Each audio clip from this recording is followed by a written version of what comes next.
Hello and welcome to Giving Ventures, a podcast to help you grow your giving and change the world for the better. Each episode, we share innovative charitable efforts leveraging private philanthropy to solve public problems. I'm your host, Peter Lipsett, Vice President at DonorsTrust. This show is a product of DonorsTrust, the oldest and largest donor-advised fund focused on helping conservative and libertarian donors of all capacities simplify, protect, and grow their giving. My colleagues and I talk with a lot of groups doing great work. This show lets us share a bit of what we learned with you, so you can discover new projects for your own philanthropy. The first freedom listed in the First Amendment to the U.S. Constitution is that of religious freedom.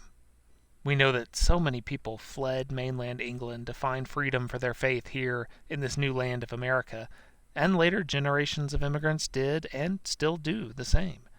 Faith, and a respect for people practicing their faith, has long been part of the American ethos. It's easy to take our religious freedom for granted, but I recently heard longtime scholar and speaker on religious freedom Nina Shea say, quote, "We can no longer afford to take our religious freedom for granted. The horrors of religious persecution abroad remind us why we must defend this inalienable right at home." End quote. Today we'll talk about that defense of liberty at home, and also a bit about those horrors abroad.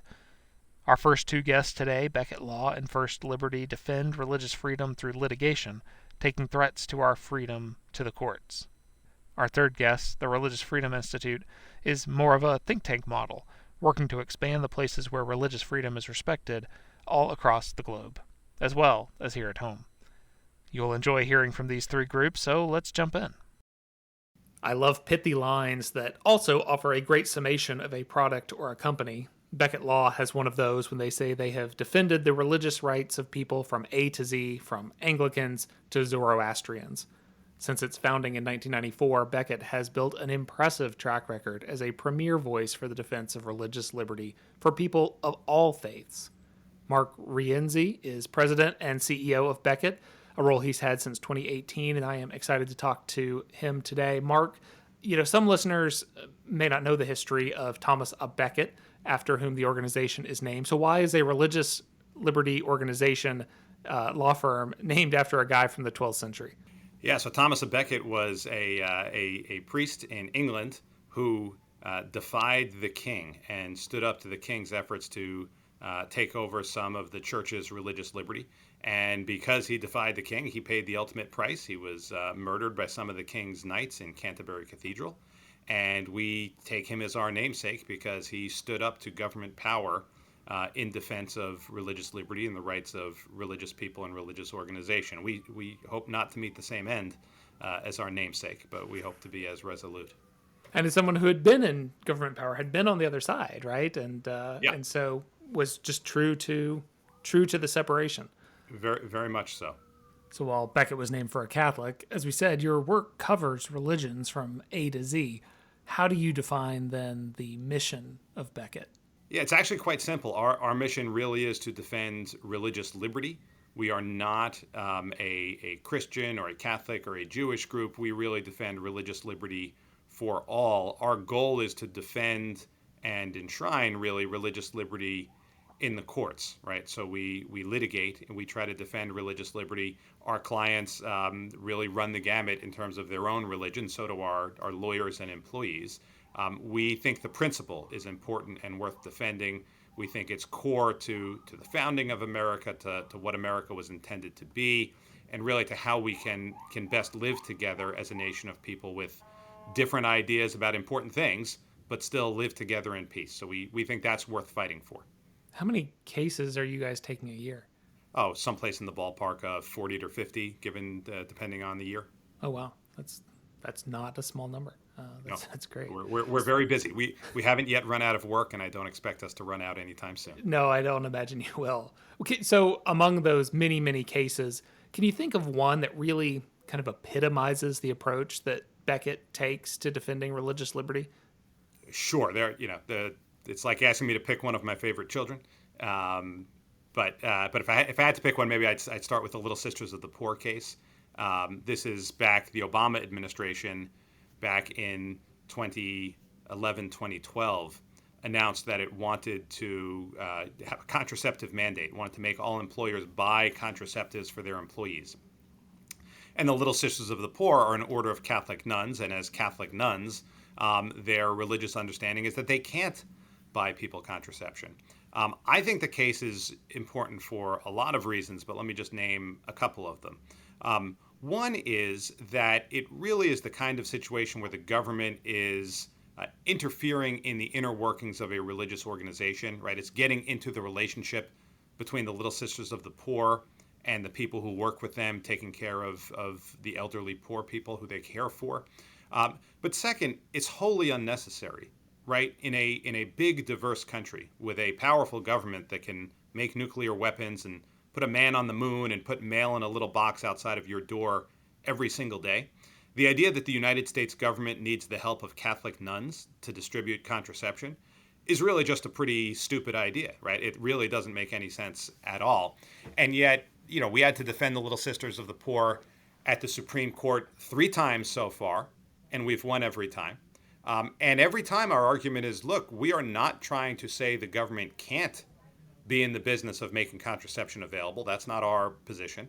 All we're saying is you just have to leave the nuns out of it. And in a big, diverse country, that ought to be pretty easy for the government to do.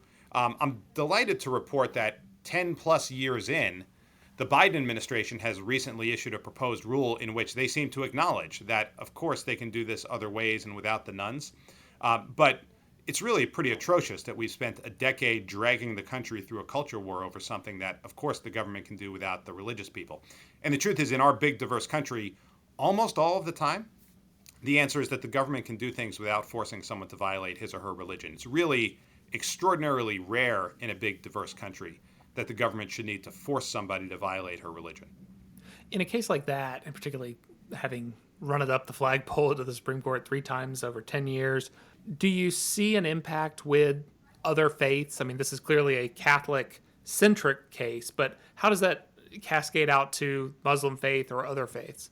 Yeah, it's a great question, and it does. It's part of why we approach things the way we do. I mean, first and foremost, we do it because we think it's right. We all honestly believe that everybody's got the right. Our founder, Seamus Hassan, called it the right to be wrong, right? That you're willing to defend your neighbor's right to have a different opinion than yours. They've got the right to be wrong. You've got the right to be wrong. We've all got somebody's right about religion. Someday we'll know who it is. But so our cases are built to protect everybody. And in many ways, we find that over the years, religious people and religious groups are starting to understand that their rights really are all bound up together. Let me give you an example connecting 2 dots that probably otherwise wouldn't be connected. The Hobby Lobby case, which was another piece of this contraceptive mandate fight. Evangelical Christian store owners who couldn't buy, some of the contraceptives. They couldn't buy the abortion-inducing drugs, and that was a big Supreme Court case that we won 9 years ago now. Everybody made that case out about, is it your boss getting into the bedroom, and is it a fight over your boss trying to be involved in your sex life? And we won, and the other side's arguments really, fared pretty poorly. One of our clients who benefited from that was a guy named Pastor Robert Soto. He's from the Lipan Apache tribe in Texas, and they use eagle feathers in some of their sacred dances. But the federal government said it was illegal for them to possess eagle feathers. Well, he ended up winning his case a couple years after Hobby Lobby based on the Hobby Lobby win. Right, so we have Sikh soldiers fighting to be in the military without getting rid of their religious beards that they have. They rely on a case like Hobby Lobby. And I'll tell you, this is a long American historical tradition. The first conscientious objectors who really came into play in American law were the Quakers.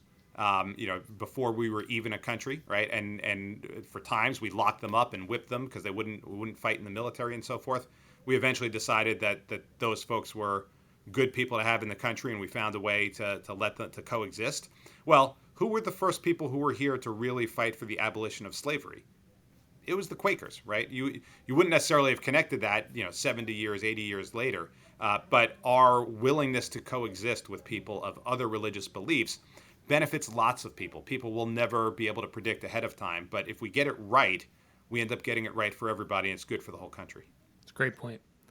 So where do the lines come into play when it comes to defending religion? I mean, we have this problem with DonorsTrust sometime. We're a big tent, center-right organization, but there's certainly organizations that would squeeze into that tent that maybe, we kind of wish weren't there. How do you draw a line as to what is a true religious practice as you're looking at who to defend and who not to? Yeah, so we only defend sincere religious believers. So sometimes you get someone and it's clear they're just not actually sincere. And sometimes we file in court cases where we point out that we don't think something is a sincere religious claim because we don't think it's good for religion or religious liberty if people are making and advancing insincere claims, right? It's for people who actually have a religious belief. I agree with you. It's kind of hard to find what the absolute outer edge boundary line is, right? Like, how do you truly define religion? To put it on an index card, I'd say it's got to be someone who's got a belief in some kind of higher power that they believe has some sort of control or command or duty they can impose on your life. I think there are a lot of people, like a lot of supposedly satanic groups, for example, I think are actually just mocking religion. I doubt the sincerity.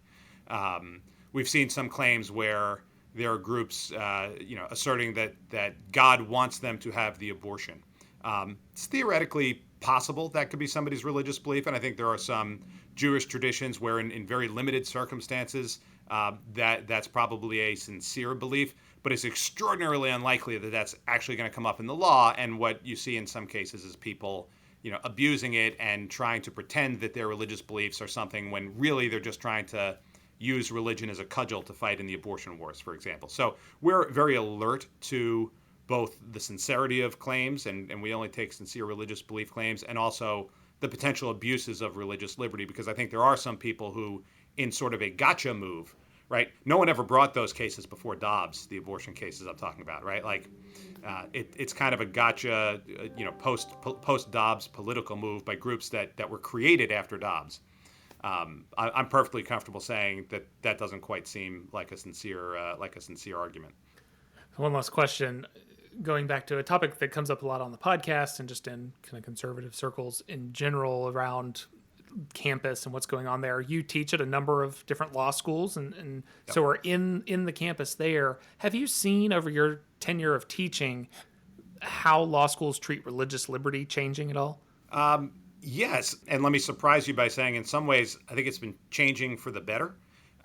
We have been, Becket has been very active in launching religious liberty clinics. We launched the first one with Stanford Law School a little more than a decade ago. But in the last few years, we've launched ones at Harvard and at Yale Law Schools.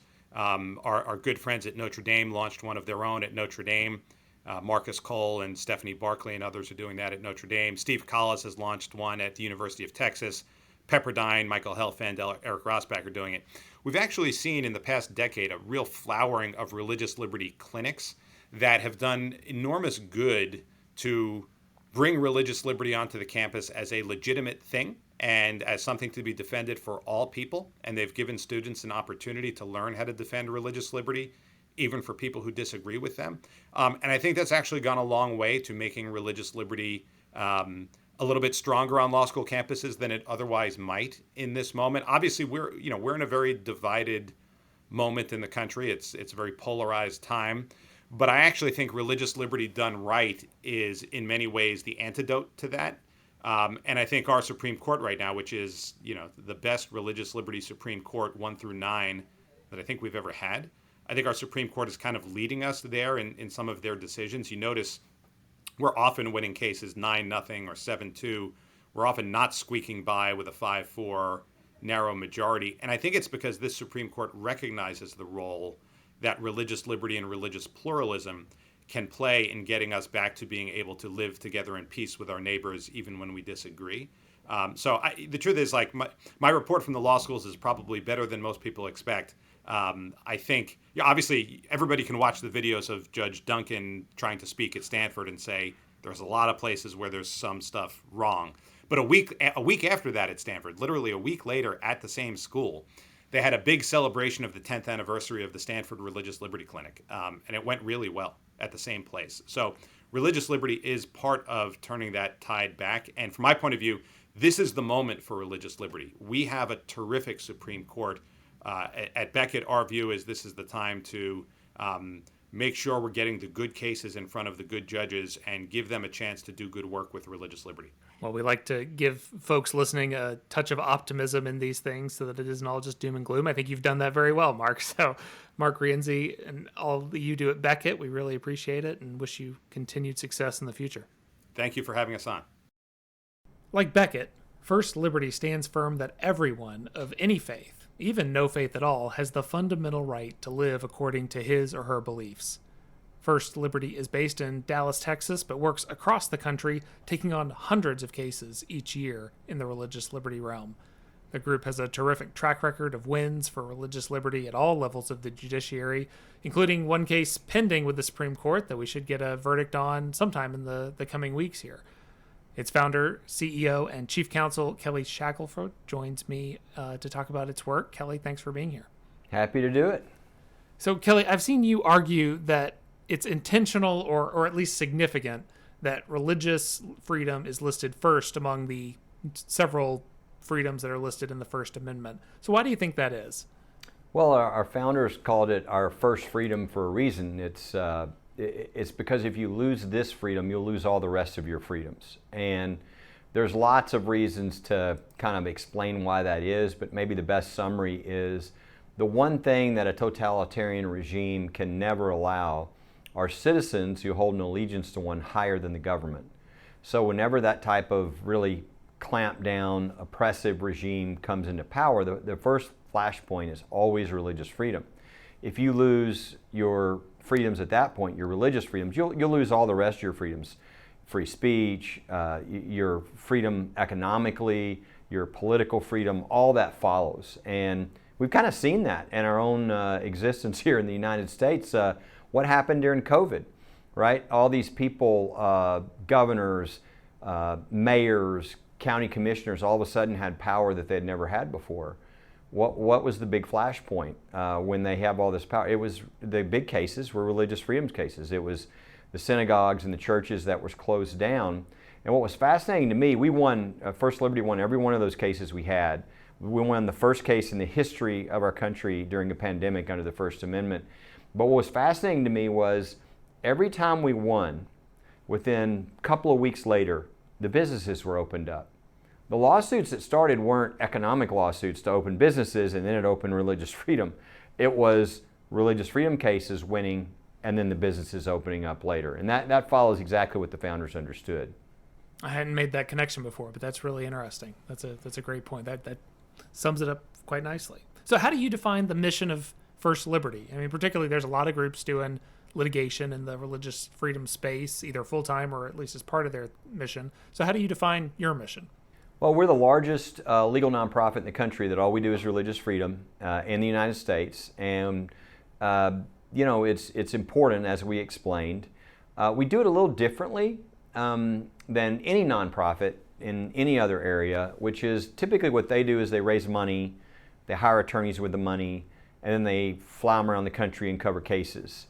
That's not really our model. Our model is there's all these people of faith who went to law school because they wanted to stand for what was right. And 30 years later, these are the best litigators at the most powerful law firms in the country, really in the world. And they've done honorable work, but they've never gotten to do a case for their faith or their country. So we sit down with them and we say, look, if we give you everything you need, on our staff are number one in their class from all the top law schools, Harvard, Chicago, all that, and all they do is religious freedom. And we've got a media division that'll come around you because these are media cases. If we bring you all of that, are you willing to give your time and bring your law firm? And they're like, man, I've been waiting 34 years. I mean, sign me up.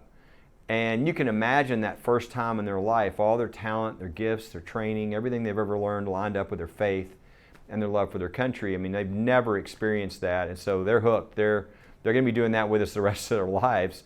And so most of the major law firms in the country have large numbers of attorneys that work with us. And so every one of our cases is a mixture of our attorneys and these great law firms wherever we're litigating. And so it's really a unique kind of combination. You get the best lawyers in the country all donating their time. And the result of this is clients who get really representation they can never pay for, all free of charge. and these attorneys being blessed because they get to actually use their skills finally for something that really is at the center of their heart. And the result is the highest win rate in the country, really, in this arena because of this kind of unique combination, which is we've won over 90% of our cases now 24 years in a row, every single year. So it ends up with a great precedent that protects everybody. So it really is a beautiful circle to see people giving of themselves and helping one another. And the result is really a freedom protection that blesses everybody in the country. It's a great model. That's really interesting. So are you, that wraparound model of bringing in outside firms, is that for every one of the hundreds of cases you're taking every year, or is it some that you just do in-house? Or no, it's we had 621 last year, and every one of them, that's our model. I mean, I guess most people know about the two cases we won at the Supreme Court, which is the Coach Kennedy case and the big school choice case. And for instance, Coach Kennedy, we worked that case 7 years, but the guy who argued it at the Supreme Court was Paul Clement, who is the #1 Supreme Court advocate in the country. If you have all the money you need and you want to hire the best, you hire Paul. Well, Paul donated his time because he's a person who really cared about this case, and of course it was a great victory. So what we're really doing is somewhat like what every major corporation does. You know, if Ford Motor Company from Detroit, Michigan gets sued in, Alabama, they don't send their Detroit attorneys to Alabama.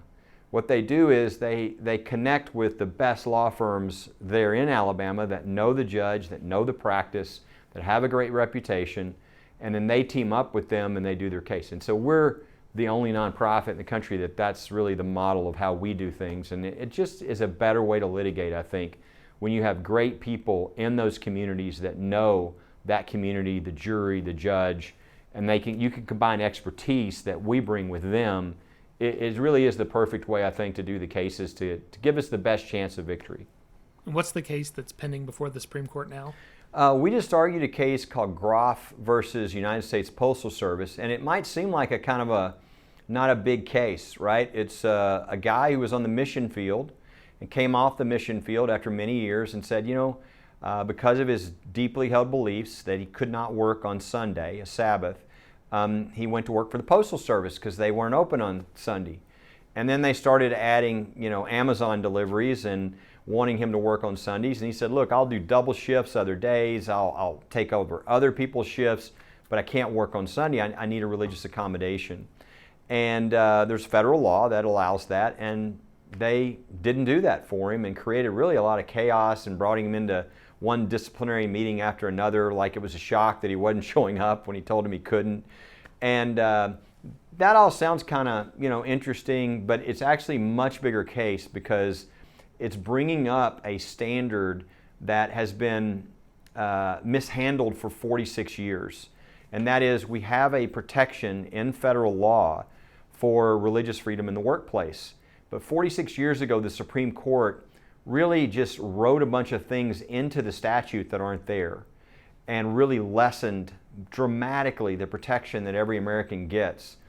I think most of the court now is kind of aware that that was really not honest, and they're ready to go back to what the statute says. And so I really felt like during the oral argument we were listening to all 9 justices saying, well, we know that that's not the proper definition. This case called TWA versus Hardison from 46 years ago. So they're about to change the standard in a way I think that is going to protect people more in the workplace than in 46 years. So I think this case is going to be a much bigger case than just one guy not having to work on his Sabbath. So it's one to be watching for. This will come out before June is over, and it's going to affect everybody in the country who works, who's a person of faith, and the protection they have.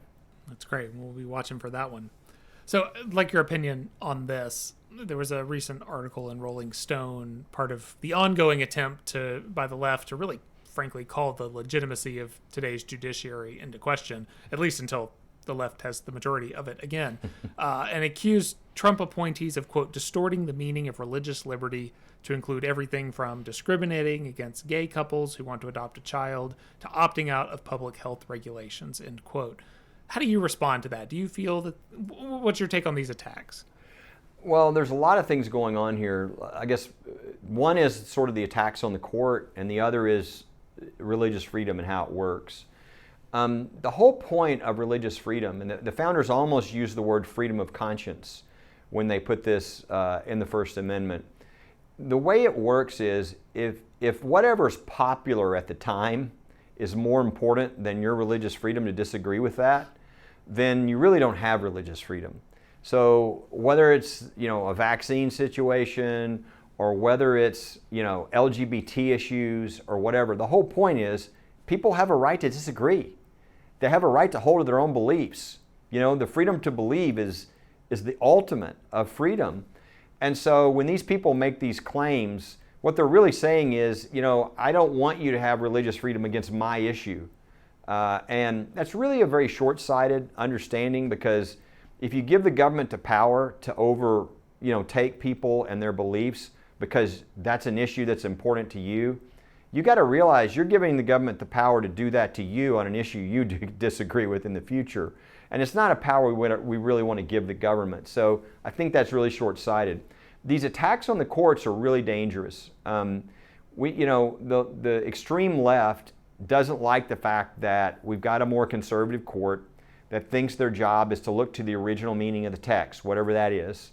And so they don't like some of these decisions. And instead of saying, gosh, we're going to disagree with you, we're going to make arguments and all this, they've gone to really extreme measures. They're trying to court pack. They filed bills to court pack, which means you would add, like Biden would add 4 more justices to the Supreme Court. And then guess what? All of a sudden it's a liberal court. Well, what people don't understand is when you court pack once, your country is really over. The rule of law is over. If you look at Venezuela, Argentina, look at other countries, once you do that, you've politicized your court. It's no longer an independent branch. And you really don't have any more constitutional rights, because whatever rights you have, the majority party can just simply add justices until they get enough to take away that right. So it's a really extreme and dangerous attempt. 69% of the country in the poll, we just did a poll this week, a new one. 69% of the country says absolutely not, don't ever do that. And they're responding similarly to these attacks on the court in saying that the Congress needs to pass ethics rules to control the court. 70% of the country says that's wrong, because they understand the separation of powers, the independence of the judiciary is very important. The Conference on the Judiciary has created ethics restraints and rules for themselves for many, many, many years. And so what's interesting is you've got a side that doesn't like the decisions, and so they're trying to politicize, to delegitimize, to do whatever they can to lessen the respect for the courts so they can just remake it in their own image. And that's just incredibly short-sighted, because if we just kind of take for granted, I think, that the rule of law is a part of America. But if we ever lose that, we're no different from all the banana republics we see. You can't have business and economic activity when there are no rule of law. You lose everything. This is dangerous what they're trying to do, and hopefully we can make sure that they're not successful. Well, a mildly ominous note to end on, mixed with a little bit of optimism in there. I'm glad your polling shows that people get it, and hopefully that'll continue. Kelly Shackelford, First Liberty, thank you for walking us through the unique model you have today. Absolutely. Enjoyed being with you. For our last conversation today, we'll shift away from litigation and talk with a group that operates more as a think tank on this issue of religious liberty. The Religious Freedom Institute was founded in 2010 as a program at Georgetown University and grew in scope to become its own entity in 2016. Since then, RFI has worked to advance and protect free exercise for people of all faiths. RFI has a major presence and leadership role in this discussion internationally, and also has important domestic education programs promoting the right of religious expression. Eric Patterson is president of RFI and brings experience in academia, the National Guard, and even inside the State Department to bear in this role. So, Eric, we've heard from 2 groups working to protect religious freedom mostly through the courts. You are only, and then they are only working domestically, and you're working around the world and not as much in the courts, maybe some amicus brief here and there. So big picture, how does RFI promote and protect religious liberty? Peter, thanks for having me today. It's a pleasure to talk to you about RFI and our unique role in advancing and defending religious freedom at home and abroad. Abroad, we follow a model of identifying what are the levers that are the most likely to help us to advance religious freedom. And what that usually means is private consultations, helping legislators write new legislation. For instance, we are doing that in Iraq with a new religious freedom piece of legislation that's gone through two of the necessary committees. We work with legislators and other influential thought leaders. For instance, we just led a team to a North African country, bringing European parliamentarians to private meetings with government officials and civil society actors that happened just last week. And we do a lot of student programs because if we're going to change a culture that is resistant to freedom of religion, freedom of conscience, freedom of the exercise of religion, particularly for religious minorities, if we're going to change that culture, it's going to have to be changed in the next generation of citizens. So we do student programming in Iraq and elsewhere. And last year here in the US, over 5,000 students benefited from our curriculum and our student programs at the high school and college level. So let's dig into the international piece because that is so much of what you were doing. If I'm not mistaken, that was kind of the original impetus, and then you've kind of just expanded. So, I mean, you mentioned Iraq, for example. Not an easy place to go into and operate, I imagine. What does it look like when you go into a place like that to have these discussions? Well, one of the first things we do is we develop expertise of what are the conditions on the ground. We become religion experts on the one hand, and in terms of the human demography, and religious freedom experts.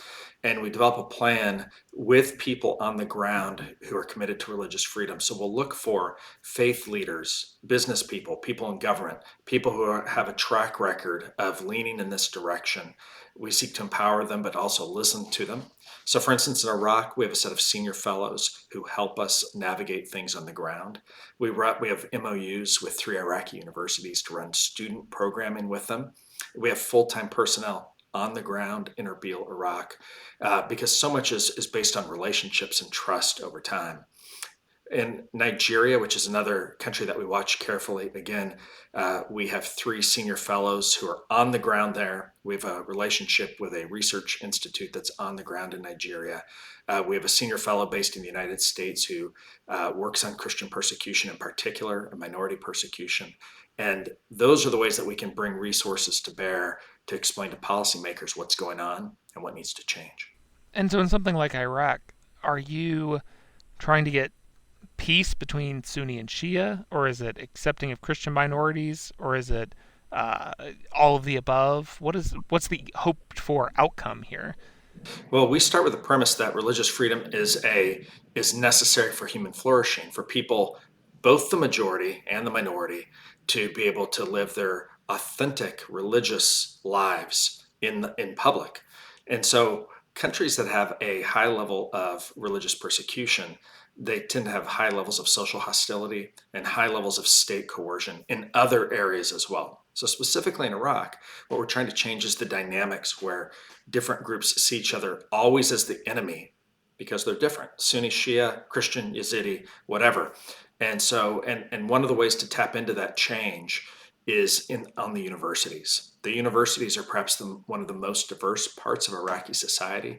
And so we have a statesmanship and religious freedom seminar and other programs that are directly targeted at helping young people understand that they don't have to go down the same paths that their parents and grandparents did, seeing people of other faiths as necessarily an enemy rather than as fellow Iraqis. How do you measure the effect of all this? How do you make sure that you're actually moving the needle? Because these are not short-range plans.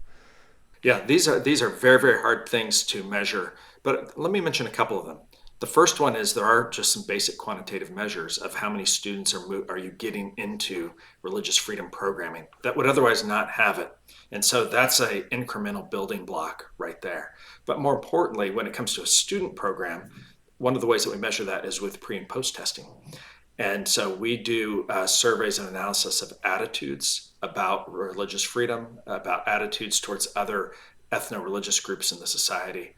And then we do a post-test afterwards. So very common, just like you do here in the United States. But then we stay in contact with those students over a period of years.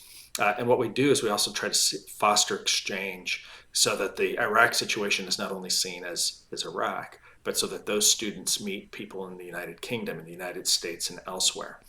It seems to me that you're doing so much work internationally, but you've really been focusing a lot domestically as well recently, and you have your National Center for Religious Freedom Education, which is raising awareness and understanding about religious liberty in a number of areas. Talk to me about that program. Well, what we found was, again, in the United States, we've taken religious freedom for granted, I think.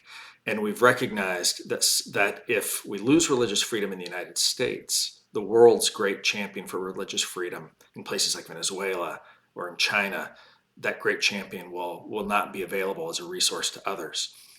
In the United States, we're hearing public officials like the president and the vice president in this administration say things like, well, religious freedom is a front for bigotry, that people of traditional, morally orthodox values on issues of family life and other things, that somehow they're a part of the problem, they're regressive,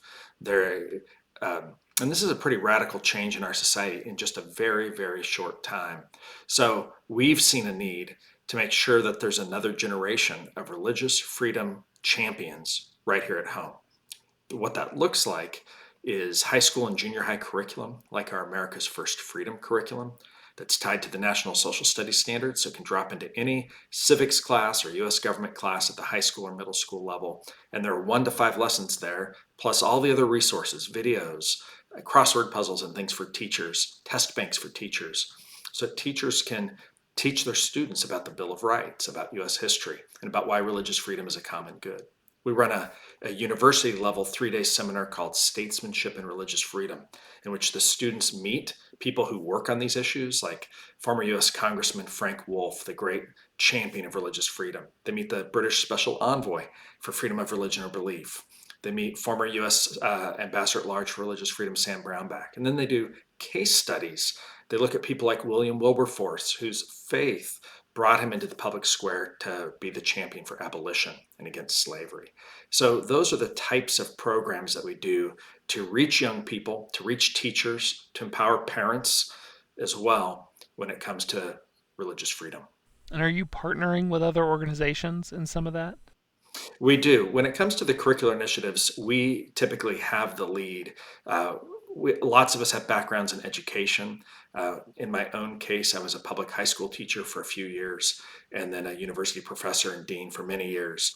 And we have a resident group of full-time people who are educators, as well as a set of curriculum writers on contract, so that we can do this work. So for instance, sometimes an outside group will come to us and say, can you give us a religious freedom curriculum piece on such and such a holiday or on such and such a topic? We did that for a large think tank on the Mayflower Compact and the religious elements of that for classroom use. And in other areas, we work with partners on domestic initiatives. One of those is an initiative that we work with ADF on medical conscience rights. It's pretty stunning, the attack on the religious rights and the conscience rights of doctors, nurses, and mental health professionals. And this is an initiative to educate state legislators across the country on these new threats to force medical students, for instance, to participate in an abortion, even if it's against their conscience, or mental health professionals to be forced to participate in a gender transition, even if it's against their beliefs. So we're seeking to educate legislators that this is a problem. We've seen legislation pass under this initiative in 5 states thus far. We anticipate a couple of more this year. And that way of educating legislators so that they can protect our doctors and nurses, that's a very important work. So, rapid fire question to kind of wrap up.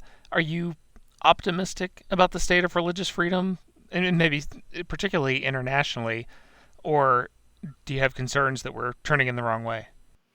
Well, on the international front, I have a lot of worries because there are multiple challenges to religious freedom, from everything from the social hostility in majoritarian countries where the majority beats up on its ethno-religious minority. Burma is an example. China with its Uyghurs is an example. Some parts of the Middle East are examples. Nigeria is very bloody right now. But when it comes to the United States, I do have a lot of cause for hope. The reason I have a cause for hope is because religion is a fundamental part of the human experience. And the search for truth, the search for this transcendent, cultivating our spiritual lives is necessarily human. And so the best way to protect and to preserve that, the best way to be healthy as an individual and healthy as a society, is to protect the free exercise of religion publicly and privately, as an individual, but also with groups. That's the best way to have a healthy and a flourishing society. So I'm optimistic because it's true, and it is a foundation for having a healthy, democratic country. Well, we are glad that Religious Freedom Institute is in the fight. Eric Patterson, thank you for talking with us. Peter, thanks a lot for having us today.